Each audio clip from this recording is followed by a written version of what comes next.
नमस्कार साथियों, स्वागत है आपका ऑनलाइन स्टडी ग्रुप में। उत्तर प्रदेश स्पेशल की श्रृंखला के अंतर्गत आज आप लोग उत्तर प्रदेश में वन्यजीव को कवर करेंगे। इसके अंतर्गत आज आप लोग उत्तर प्रदेश के वन्यजीव विहार, उत्तर प्रदेश के पक्षी वन्यजीव विहार को डिटेल में देखेंगे। तो चलिए शुरू करते हैं आज का ये सेशन। सबसे महत्वपूर्ण बात कि देश का पहला वन्यजीव परिरक्षण संगठन की स्थापना कहाँ हुई, तो आपका जवाब होगा उत्तर प्रदेश में 1956 में देश के पहले वन्यजीव परिरक्षण संगठन की स्थापना हुई थी। अब ये बात आती है कि ये जो वन्यजीव परिरक्षण संगठन की स्थापना हुई, इसका कार्य क्या है? तो इसका कार्य प्रदेश में वन्य जीवों की सुरक्षा, एक अत्याधुनिक वैज्ञानिक पद्धति से उनके प्रबंधन की व्यवस्था, राष्ट्रीय उद्यानों और अन्य पक्षी विहारों के विकास की देखभाल करना, ये वन्य जीव परिरक्षण संगठन का प्रमुख कार्य है। ठीक है, तो चलिए अब आगे डिटेल में देखते हैं। अगर पूछा जाए कि देश में वन्य जीवों के संरक्षण की सर्वोच्च संस्था कौन सी है, तो आपका जवाब होगा भारतीय वन्य जीव बोर्ड। और भारतीय वन्यजीव बोर्ड के अध्यक्ष कौन होते हैं? प्रधानमंत्री। ये काफी महत्वपूर्ण बात है। अगला है कि भारत में वन्य प्राणी सुरक्षा अधिनियम कब आया? तो 1972 में भारत में वन्य प्राणी सुरक्षा अधिनियम आया। अगला है, बता रहा है कि वन और वन्य प्राणी ये किस विषय के अंतर्गत आते हैं? तो ये संवर्ती सूची के अंतर्गत आते हैं। अब यहां पर एक बात याद रखिएगा, संवर्ती सूची कहां पर अवेलेबल है? जब आप संविधान में अनुसूची देखेंगे तो 7वीं अनुसूची 3 भागों में बटी है। पहला है संघ सूची, दूसरा है राज्य सूची और तीसरा है संवर्ती सूची। संवर्ती सूची वह सूची होती है जिस पर केंद्र और राज्य दोनों कानून बना सकते हैं। इसी संवर्ती सूची में वन और वन्य प्राणी शामिल हैं। और ये किस संशोधन के तहत शामिल किए गए? तो 42वें संविधान संशोधन 1976 के तहत संवर्ती सूची में वन और वन्य प्राणी को सम्मिलित किया गया। क्लियर है? अगला देखिए, अगर आप उत्तर प्रदेश में जो जीव जंतु पाए जाते हैं उनके नामों की बात देखें तो उत्तर प्रदेश में तेंदुआ, जंगली सुअर, हाथी, रीछ, हिरन, चीतल, सांभर, गीदड़, खरगोश, लोमड़ी, ये जीव जंतु उत्तर प्रदेश में पाए जाते हैं। अब यहां पर जरा उत्तर प्रदेश सरकार की पर्यावरण, वन और जलवायु परिवर्तन विभाग की वेबसाइट पर जरा गौर करें तो इस वेबसाइट पर जो डेटा उपलब्ध है, फॉरेस्ट स्टैटिस्टिक्स बुक 2018 के अनुसार प्रदेश में 1 राष्ट्रीय उद्यान जो कि दुधवा राष्ट्रीय उद्यान है, 11 वन्यजीव विहार, 14 पक्षी विहार और 2 tiger reserve Dudhwa tiger reserve के अतिरिक्त। ठीक है, अब नीचे उत्तर प्रदेश में जो पक्षी वन्यजीव विहार हैं उनके बारे में दिया गया है। अंत में इनका क्षेत्रफल दिया है। क्षेत्रफल सभी का याद रखना, ये काफी लेंदी फैक्ट हो जाएगा, इसलिए आपको पक्षी विहार, स्थापना और वो किस जनपद में है ये बात याद रखनी होगी। पहला दिया है शहीद चंद्रशेखर आजाद, जिसे नवाबगंज पक्षी विहार कहते हैं। इसकी स्थापना 1984 में उन्नाव में हुई। अगला है समसपुर पक्षी वन्यजीव विहार, इसकी स्थापना 1987 में रायबरेली में की गई। अगला है लाख बहोसी पक्षी वन्यजीव विहार, इसकी स्थापना 1988 में हुई। ये कहां पर है? कन्नौज में। अगला है ओखला पक्षी वन्यजीव विहार, इसकी स्थापना 1990 में हुई। ये गौतम बुद्ध नगर में है। अगला है बखीरा पक्षी वन्यजीव विहार, जो कि 1990 में स्टैब्लिश हुआ। ये संत कबीर नगर में है। अगला है सांडी पक्षी वन्यजीव विहार, जो कि 1990 में है। इसकी स्थापना हरदोई में हुई। अगला है डॉक्टर भीमराव अंबेडकर पक्षी वन्यजीव विहार, इसकी स्थापना 2003 में हुई और यह प्रतापगढ़ में स्टैब्लिश है। अगला है सेखा झील पक्षी वन्यजीव विहार, जो कि 2016 में अलीगढ़ में स्थापित हुआ।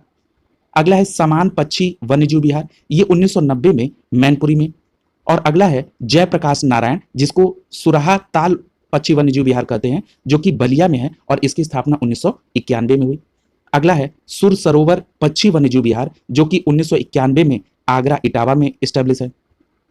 अगला है पार्वती अर्गा पक्षी वन्यजीव विहार, जो कि 1990 में गोंडा में स्थित है। अगला है विजय सागर पक्षी वन्यजीव विहार, जो कि 1990 में महोबा में स्टैब्लिश हुआ। और अगला है पटना पक्षी वन्यजीव विहार, जो कि 1990 में एटा में है। ये प्रश्न पटना पक्षी वन्यजीव विहार ये बहुत पूछा जाता है। ये कहां पर है? एटा में, 1990 में। अगले चार्ट में आपको उत्तर प्रदेश के वन्यजीव विहार के बारे में बताया गया।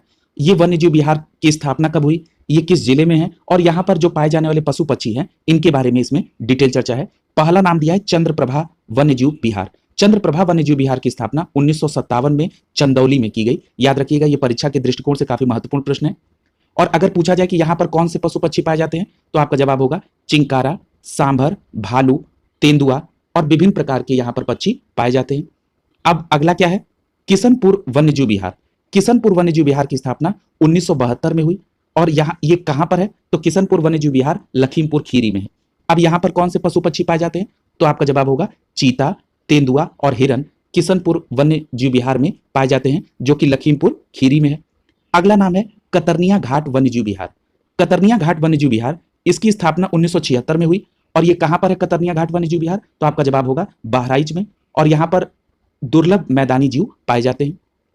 अगला नाम है रानीपुर वन्यजीव विहार। रानीपुर वन्यजीव विहार की स्थापना 1977 में हुई। कहां पर है ये? बांदा और चित्रकूट में। यहां पर विभिन्न प्रकार के प्राणी पाए जाते हैं। अगला है महावीर स्वामी वन्यजीव विहार। इसकी भी स्थापना 1977 में हुई। और ये महावीर स्वामी वन्यजीव विहार कहां पर है? ललितपुर में। यहां पर बंदर और मोर पाए जाते हैं। अगला नाम है राष्ट्रीय चंबल वन्यजीव विहार। इसकी स्थापना 1979 में की गई, यानी 1979 में की गई। और ये कहां पर है? ये आगरा और इटावा में। और यहां पर कौन से पशु पक्षी पाए जाते हैं? तो आपका जवाब होगा यहां पर घड़ियाल, मगर और डॉल्फिन मछली पाई जाती है। कहां पर? राष्ट्रीय चंबल वन्यजीव विहार, जो कि आगरा इटावा में है। अगला नाम है कैमूर वन्यजीव विहार। इसकी स्थापना 1982 में हुई। और ये पूछा जाए कि कैमूर वन्यजीव विहार किस जिले में है? तो आपका जवाब होगा मिर्जापुर और सोनभद्र में। और ये पूछा जाए कि यहां पर कैमूर वन्यजीव विहार में क्या क्या पाया जाता है? तो चीता, तेंदुआ, चिंकारा और काला हिरन कैमूर वन्यजीव विहार में पाया जाता है। अगला नाम है हस्तिनापुर वन्यजीव विहार। हस्तिनापुर वन्यजीव विहार की स्थापना 1986 में हुई। और ये कहां पर है? तो आपका जवाब होगा मेरठ, हापुड़, बिजनौर, अमरोहा और मुजफ्फरनगर। और यहाँ पे क्या पाया जाता है? तो यहाँ पर लकड़बग्गा, बारहसिंगा, मगरमच्छ और चीतल पाया जाता है। कहां पर? हस्तिनापुर वन्यजीव विहार में। अगला नाम है सोहागी बरवा वन्यजीव विहार। ये कहां पर है? तो ये सोहागी बरवा वन्यजीव विहार महाराजगंज में है। और यहाँ क्या पाया जाता है? चीतल और शेर। अगला है सोहेलवा वन्यजीव विहार। इसकी स्थापना 1988 में हुई। ये कहां पर है? तो ये बलरामपुर, गोंडा, श्रावस्ती में है। यहां पर भी चीतल और शेर पाए जाते हैं। अगला है कछुआ वन्यजीव विहार। इसकी स्थापना वाराणसी में है। और यहां पर क्या पाया जाता है? कछुआ। और कछुआ वन्यजीव विहार की स्थापना कब हुई? तो 1989 में, यानी 1989 में। अब यहां पर कुछ नोट करके दिया गया है। बताया जा रहा है कि उत्तर प्रदेश सरकार की जो फॉरेस्ट स्टैटिस्टिक्स बुक 2018 है, उसमें जो उपयुक्त नाम दिए गए हैं, इसके अतिरिक्त दुधवा राष्ट्रीय उद्यान और टाइगर रिजर्व, जो कि किस जिले में है? लखीमपुर खीरी में है। और इसके अलावा दो अन्य टाइगर रिजर्व, एक पीलीभीत टाइगर रिजर्व जो कि पीलीभीत जिले में है और शाहजहांपुर में है। इसके अलावा जो टाइगर रिजर्व दिया गया है वो कौन सा है? Amangarh tiger reserve. ये जो अमनगढ़ टाइगर रिजर्व है, ये कहां पर है? बिजनौर में। ठीक है, मैं इसको एक बार सिंप्लीफाई कर देता हूं। उत्तर प्रदेश सरकार की फॉरेस्ट स्टैटिस्टिक्स बुक 2018 के अनुसार जो आपने उपर्युक्त विवरण देखे हैं, इसके अतिरिक्त उसमें बताया गया है कि दुधवा राष्ट्रीय उद्यान और टाइगर रिजर्व जो कि लखीमपुर खीरी जिले में है, और दो अन्य tiger reserve, Pilibhit tiger reserve जो कि पीलीभीत और शाहजहांपुर में है, और अमनगढ़ टाइगर रिजर्व जो कि बिजनौर जिले में स्थित है। अगला कह रहा है कि एनवायरमेंटल इंफॉर्मेशन सिस्टम, जिसको आप ENVIS कहते हैं, पोर्टल पर जो आंकड़े उपलब्ध हैं, उन सूचियों में पक्षी विहार और वन्यजीव विहार का पृथक करके आंकड़ा प्रदर्शित नहीं किया गया है। अधिकांश पक्षी विहारों को वन्यजीव विहार ही प्रदर्शित किया गया है। ठीक है, अब चलिए आगे देखते हैं। अगला है कि उत्तर प्रदेश में पाए जाने वाले प्रमुख पक्षियों के नाम है। क्या है? कौवा है, कबूतर है, बगुला है, सारस है, कठफोड़वा है, तोता है, मैना है और बुलबुल है। ये प्रमुख पक्षी हैं जो उत्तर प्रदेश में पाए जाते हैं। यदि आप उत्तर प्रदेश में राजकीय पशु की बात करेंगे तो बारहसिंगा है। उत्तर प्रदेश का राजकीय पक्षी अगर पूछा जाए तो सारस या क्रॉन्च कहते हैं उसको। अगर उत्तर प्रदेश का राजकीय चिन्ह पूछा जाए कि उसमें क्या है, तो मछली है और तीर धनुष है। और अगर यहीं पर उत्तर प्रदेश की मछलियों की प्रजातियां पूछ ली जाए, जो कि कई बार पूछी भी गई हैं, तो कौन कौन सी है? तो मत्स्य है, हिल्सा है, सैला है, तेगन है, पढ़हिन है, रसेला है, वित्तल है, रोहू है, मृगाल है, कट्टा है, लाबी है, मांगुर है, क्यूचीपा है, ईल है, सिंघी है, ट्राउट है। ये मछली की प्रमुख प्रजातियां। अगला है राष्ट्रीय जल जीव किसको घोषित किया गया? तो गंगा डॉल्फिन, जो कि उत्तर प्रदेश में मिर्जापुर और सोनभद्र जिले में गंगा नदी में पाई जाती हैं, उसी गंगा डॉल्फिन को राष्ट्रीय जल जीव घोषित किया गया है। और इसे स्थानीय भाषा में क्या कहा जाता है? तो सुइस या सूसू कहा जाता है। अगर ये पूछा जाए कि भारत सरकार और राज्य सरकार ने जो मिलकर national plan for conservation for aquatic ecosystem, जो कि वर्ष 2013-14 से क्रियान्वित किया जा रहा है, इसमें दोनों का कितना पार्टिसिपेशन है? तो भारत सरकार 70% इसमें पार्टिसिपेट करती है और राज्य सरकार इसमें 30% वित्त पार्टिसिपेट करती है। अगला है, यहां पर ईयर याद रखिएगा कि national plan for conservation of aquatic ecosystem कब से है? तो 13-14 से है, 2013-14 से। और कितना पार्टिसिपेशन है? 70-30 का। यदि आप उत्तर प्रदेश में हाथी के बारे में पूछेंगे तो हाथी तराई और शिवालिक के गिरिपदों में पाई जाती हैं। और अगर 2020 की हाथी गणना की बात करें तो उत्तर प्रदेश में कितनी हाथी थी? तो 352 हाथी थी। ये हाथी गणना 2020 के अनुसार। अगर आप प्रोजेक्ट एलिफेंट के तहत उत्तर प्रदेश में एलिफेंट रिजर्व की स्थापना की बात करेंगे तो वो 9 सितंबर 2009 को उत्तर प्रदेश में एलिफेंट रिजर्व की स्थापना हुई। किस प्रोजेक्ट के तहत? प्रोजेक्ट एलिफेंट के तहत। और इसके अंतर्गत जो कुल क्षेत्र है वो कितना है? 744 वर्ग किलोमीटर। यदि उत्तर प्रदेश में चिंकारा की बात करेंगे तो ये बिंद के जंगलों में पाए जाते हैं। और अगर पूछा जाए कि प्रथम तेंदुआ जनगणना, तो उत्तर प्रदेश में प्रथम तेंदुआ जनगणना जब हुई तो कुल तेंदुओं की संख्या कितनी निकली? 194। और एक बात और याद रखिएगा कि उत्तर प्रदेश में शेर और गैंडा ये पशु लुप्त होते जा रहे हैं। अगला है कि उत्तर प्रदेश में अगर गैंडा पूछा जाए कि किन क्षेत्रों में पाया जाता है तो तराई के इलाकों में गैंडा पाया जाता है। उत्तर प्रदेश में एक वन है जो काफी पॉपुलर है, कुकरेल वन। ये कुकरेल वन कहां पर है? तो ये लखनऊ के समीप स्थित है। और कुकरेल वन में 1984-85 में लुप्त प्रजाति हेतु एक प्रजनन केंद्र की स्थापना की गई थी। यानी कुकरेल वन कहां पर है? लखनऊ के पास। और यहां पर जो प्रजनन केंद्र की स्थापना हुई थी वो कब हुई थी? तो 1984-85 में। अगला है कि अगर ये पूछा जाए कि भूरा रीछ और कस्तूरी हिरन ये उत्तर प्रदेश के में कहा, तो ये उत्तर प्रदेश के हिमालयी क्षेत्र के समीप पाए जाते हैं। ठीक है, क्या नाम है? भूरा रीछ और कस्तूरी हिरन। अगर ये पूछा जाए कि उत्तर प्रदेश का सबसे पुराना वन्यजीव विहार कहां पर है, तो याद रखिए मैंने आपको सबसे पहला नाम लेते हुए कहा था कि ये काफी इंपॉर्टेंट प्रश्न है, कई बार पूछा गया है। क्या नाम है? चंद्रप्रभा। यानी चंद्रप्रभा वन्यजीव विहार जो कहां पर है? चंदौली में है। इसकी स्थापना 1957 में हुई और ये उत्तर प्रदेश का सबसे पुराना वन्यजीव विहार है। और आपको याद होगा कि मैंने आपसे ये कहा था कि यहाँ कौन कौन से पशु पक्षी पाए जाते हैं? चिंकारा, सांभर, भालू, तेंदुआ, इस प्रकार के कई सारे पशु पक्षी पाए जाते हैं। और उससे ज्यादा महत्वपूर्ण क्या है कि उत्तर प्रदेश का सबसे पुराना वन्यजीव विहार चंद्रप्रभा वन्यजीव विहार चंदौली में है। और उत्तर प्रदेश का एकमात्र राष्ट्रीय उद्यान तो दुधवा राष्ट्रीय उद्यान। और ये कहां पर है? तो नोट में मैंने आपको ये बताया था कि ये कहां पर है? लखीमपुर खीरी में है। और इसी दुधवा नेशनल पार्क को उत्तर प्रदेश में आगे चलकर टाइगर रिजर्व का भी दर्जा दिया गया। अगर इस दुधवा राष्ट्रीय उद्यान के क्षेत्रफल की बात कर लें तो 490 वर्ग किलोमीटर में इस दुधवा नेशनल पार्क को स्टैब्लिश किया गया। और एक बात और याद रखिएगा कि 1968 में इसकी स्थापना जब हुई थी तो ये वन्यजीव विहार था और उसको 1977 में राष्ट्रीय उद्यान का दर्जा मिला। यानी अगर ये पूछा जाए कि दुधवा नेशनल पार्क को राष्ट्रीय उद्यान का दर्जा कब मिला, तो आपका जवाब होगा 1977 में। अगला देखिए कि दुधवा नेशनल पार्क, जिसकी मैं अभी चर्चा कर रहा था, कि दुधवा नेशनल पार्क को 1987-88 में बाघ परियोजना यानी प्रोजेक्ट टाइगर में शामिल किया गया। ठीक है,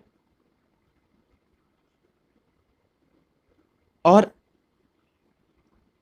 आगे चलकर किशनपुर वन्यजीव विहार और कतरनिया घाट वन्यजीव विहार इनको शामिल करते हुए दुधवा टाइगर रिजर्व यानी बाघ अभ्यारण्य नाम दिया गया। ठीक है, अब अभी आपने किशनपुर वन्यजीव विहार पढ़ा है, कहां पे था? लखीमपुर खीरी में।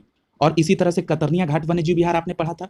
ठीक है, ये कहां पर है? कतरनिया वन्यजीव विहार। तो कतरनिया घाट वन्यजीव विहार कहां पे? बहराइच के पास।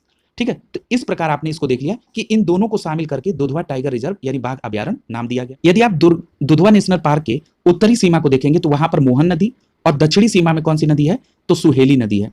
अगर दुधवा बाघ अभ्यारण्य का विस्तार देखें तो ये लखीमपुर खीरी और बहराइच में। अब ये बहराइच तक क्यों है? क्योंकि अभी हमने आपको बताया कि किशनपुर वन्यजीव विहार कहां पर है? लखीमपुर खीरी में। वहीं कतरनिया घाट वन्यजीव विहार कहां पर है? बहराइच में। इसीलिए कहा जा रहा है कि दुधवा बाघ अभ्यारण्य का विस्तार कहां पर है? लखीमपुर खीरी से बहराइच, लखीमपुर खीरी और बहराइच जिले में। ठीक है, क्लियर हो गया।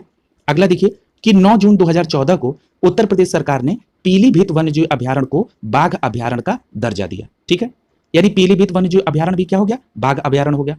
कब? 9 जून 2014 को। और पीलीभीत बाघ अभ्यारण्य उत्तर प्रदेश के पीलीभीत और शाहजहांपुर जिले में विस्तृत है। अब यहां पर एक क्लेरिफिकेशन दिया है कि उत्तर प्रदेश की यदि आप आधिकारिक विज्ञप्ति को देखेंगे तो उन्होंने उत्तर प्रदेश में 3 बाघ अभ्यारण्य को घोषित किया है। एक है दुधवा बाघ अभ्यारण्य, दूसरा है अमनगढ़ और तीसरा है पीलीभीत।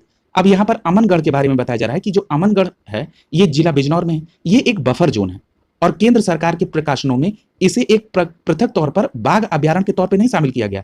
इसे जो 47 नंबर पर कार्बेट बाघ अभ्यारण्य है उसके अंतर्गत एक बफर जोन के अंतर्गत इसको दर्शाया गया है। ठीक है, तो इन दोनों बातों को आपको डिफरेंशिएट करके समझना होगा। अगला है कि उत्तर प्रदेश के प्रमुख चिड़ियाघरों यानी प्राणी उद्यानों की देखभाल केंद्रीय चिड़ियाघर प्राधिकरण करता है।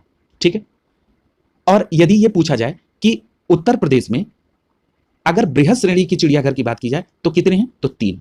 यानी उत्तर प्रदेश में 3 मान्यता प्राप्त बृहद श्रेणी के चिड़ियाघर है। कौन कौन से? नवाब वाजिद अली शाह प्राणी उद्यान, जिसको जूलॉजिकल गार्डन लखनऊ, और अगला है कानपुर प्राणी उद्यान कानपुर में, शहीद अशफाक उल्लाह खां प्राणी उद्यान कहां पर? गोरखपुर में। ये 3 चिड़ियाघर बृहद श्रेणी में आते हैं। वहीं 5 अन्य को लघु श्रेणी चिड़ियाघर की मान्यता मिली है, जिसमें शेर प्रजनन केंद्र multiple safari park Etawah, Nawabganj हिरण उद्यान उन्नाव, सारनाथ हिरण उद्यान वाराणसी, वन प्राणी उद्यान भारतीय पशु चिकित्सा अनुसंधान संस्थान जो कि इज्जत नगर बरेली में है, और 5वां है विनोद वन लघु चिड़ियाघर जो कि रामगढ़ गोरखपुर में है। ये 5 मान्यता प्राप्त लघु चिड़ियाघर हैं। और उत्तर प्रदेश में एक मान्यता प्राप्त बचाव केंद्र भी है। ठीक है, वो कहां पर है? आगरा भालू बचाव केंद्र आगरा में। इस प्रकार उत्तर प्रदेश में केंद्रीय चिड़ियाघर प्राधिकरण द्वारा मान्यता प्राप्त कुल 9 चिड़ियाघर हैं। ठीक है, क्लियर है? अगला देखिए, आगे दिया है,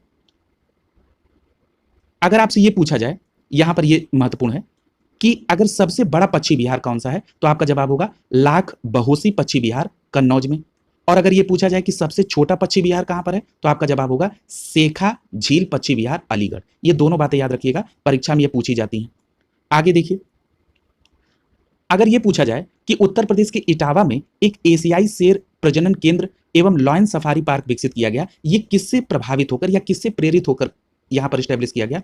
तो ये इंग्लैंड में लॉन्ग लीट सफारी पार्क है, उससे प्रभावित होकर, उससे प्रेरित होकर इटावा में भी एशियाई शेर प्रजनन एवं लॉयन सफारी पार्क की स्थापना हुई, जिसका नाम परिवर्तित करके अब क्या रखा गया है? इटावा सफारी पार्क शेर प्रजनन केंद्र मल्टीपल सफारी पार्क। ठीक है, अब यहां पर देखिए, इस इटावा सफारी में लॉयन मतलब लॉयन यानी शेर सफारी के साथ साथ हिरन जिसको डियर कहते हैं, एलिफेंट हाथी, लेपर्ड तेंदुआ, बियर भालू, ये भी यहां पर सफारी विकसित की जा रही है। ठीक है, अगला है कि अगर ये पूछा जाए, काफी महत्वपूर्ण प्रश्न है कि वन्य प्राणी सुरक्षा सप्ताह कब मनाया जाता है, तो आपका जवाब होगा वन्य प्राणी सुरक्षा सप्ताह अक्टूबर माह के प्रथम सप्ताह में 1 से 7 अक्टूबर के दौरान मनाया जाता है। ठीक है, अगर ये पूछा जाए कि रेड डाटा बुक क्या होता है, तो रेड डाटा बुक में संकटग्रस्त और विलुप्त प्राय जीवों का विवरण होता है।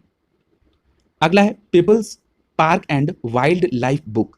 इसमें क्या है? तो इसमें वन्य जीव संरक्षण आंदोलन की महत्वपूर्ण जानकारियां दी गई हैं people's park and wildlife book में। अगला देखिए, अगला दिया है प्रदेश के पक्षियों के प्रति आम जनता में जागरूकता उत्पन्न करने के लिए प्रतिवर्ष दिसंबर माह के प्रथम सप्ताह में बर्ड फेस्टिवल का आयोजन किया जाता है। अगला है लखनऊ और कानपुर प्राणी उद्यान में तितली पार्क का निर्माण किया गया। क्यों किया गया? क्योंकि वर्तमान में तितलियों की संख्या कम होती जा रही है, इसलिए लखनऊ और कानपुर प्राणी उद्यान में तितली पार्क की स्थापना की है। और एक बात और याद रखिएगा, साइंस के संदर्भ में आपने पढ़ा होगा कि तितली फूलों के परागण और बीजों के अंकुरण में महत्वपूर्ण भूमिका निभाती है। अगर हम राष्ट्रीय पक्षी मोर की बात करें, तो मोर के संरक्षण के लिए मथुरा के वृंदावन में मयूर संरक्षण केंद्र की स्थापना की जा रही है। यानी अगर आपसे ये पूछा जाए कि मयूर संरक्षण केंद्र कहां पर है, तो आपका जवाब होगा मथुरा के वृंदावन में। और अगर ये पूछा जाए कि मगरमच्छ और घड़ियालों के लिए इनके पुनर्वास की क्या योजना है, तो यहां पर उत्तर प्रदेश सरकार घड़ियाल प्रजनन और पुनर्वास योजना चला रही है। और कछुआ के पुनर्वास के लिए गंगा नदी के प्रदूषण के निवारण के लिए कछुओं की विस्तार संबंधित कछुआ पुनर्वास योजना चला रही है। और एक और महत्वपूर्ण डेटा कि इको डेवलपमेंट योजना संरक्षित वन क्षेत्र के निकट वन उपज को विकसित करने की योजना है। अगर ये पूछा जाए कि इको डेवलपमेंट योजना क्या है, तो जो संरक्षित वन क्षेत्र के निकट वन उपज को विकसित करना, यही इको डेवलपमेंट योजना है। ठीक है, इस प्रकार आज आपने उत्तर प्रदेश में वन्य जीव को कवर कर लिया। इसके अंतर्गत आपने उत्तर प्रदेश के वन्य जीव विहार, वन्य जीव पक्षी विहार, सबसे बड़े पक्षी विहार, सबसे छोटे पक्षी विहार, उसके अतिरिक्त जो भी अन्य महत्वपूर्ण तथ्य थे उसको विस्तार में आप लोगों ने देखा। इस प्रकार आप लोग 1 बाय 1 चैप्टर के माध्यम से उत्तर प्रदेश स्पेशल की श्रृंखला को कंप्लीट कर लेंगे। निश्चित तौर पर मुझे ये पूरा विश्वास है कि आप लोग प्रतिदिन के वीडियो को प्रतिदिन ही कंप्लीट कर लेते होंगे। अगर आप ऐसा कर रहे हैं तो आपको लास्ट में रिवीजन के लिए बहुत अच्छा मौका मिलेगा और आपकी अच्छी तैयारी हो जाएगी। शुभकामनाओं के साथ आप सभी का बहुत बहुत धन्यवाद।